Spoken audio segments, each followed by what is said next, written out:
Quand j'ai appris que j'ai eu le prix RFI Théâtre 2021, j'ai crié mais non, c'est pas possible. Mais voilà, c'était une immense joie d'apprendre cette nouvelle parce que le prix RFI, c'est quand même la classe.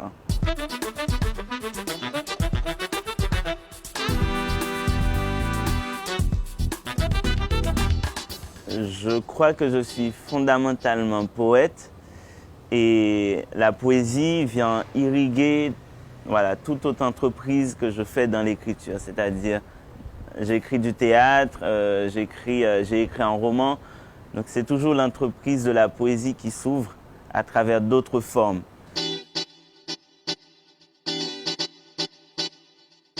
Opéra Poussière, c'est une pièce qui raconte l'histoire d'une héroïne, d'une résistante anticolonialiste qui s'appelle Sanit Belair. Et c'est un personnage important dans l'histoire d'Haïti et de la France.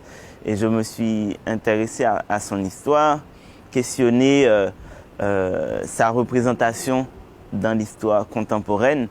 Et je suis allé un peu la réveiller de la poussière. En Haïti, par exemple, on connaît très bien son nom, mais pas forcément son histoire.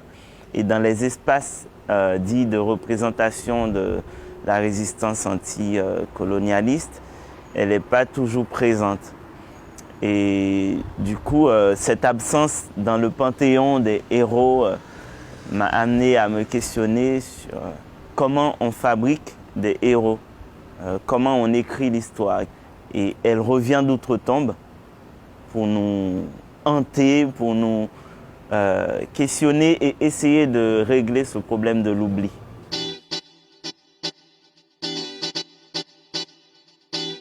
Quand j'écrivais cette pièce, je ne me suis pas dit que c'était une pièce féministe en soi. Parce que plus que le discours, c'est l'action qui compte pour moi. C'est-à-dire, quand je fais une cartographie des femmes qui ont traversé l'histoire d'Haïti, je remarque qu'elles sont soit absentes ou sous-représentées, c'est-à-dire toujours mises au second rang, dans des seconds rôles.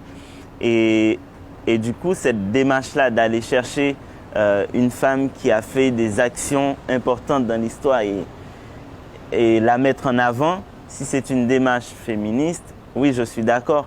Mais plus que le mot féminisme, c'est la démarche qui m'intéressait.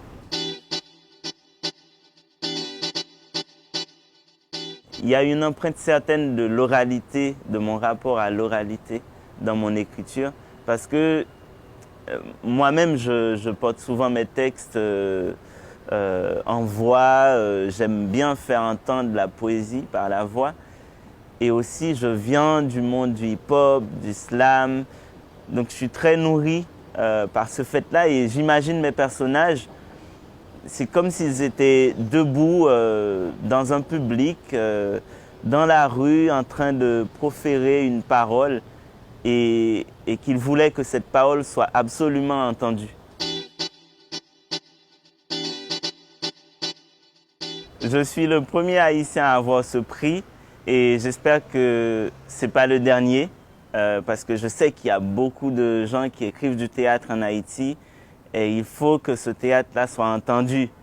Donc j'espère que le théâtre haïtien prendra en main ce prix.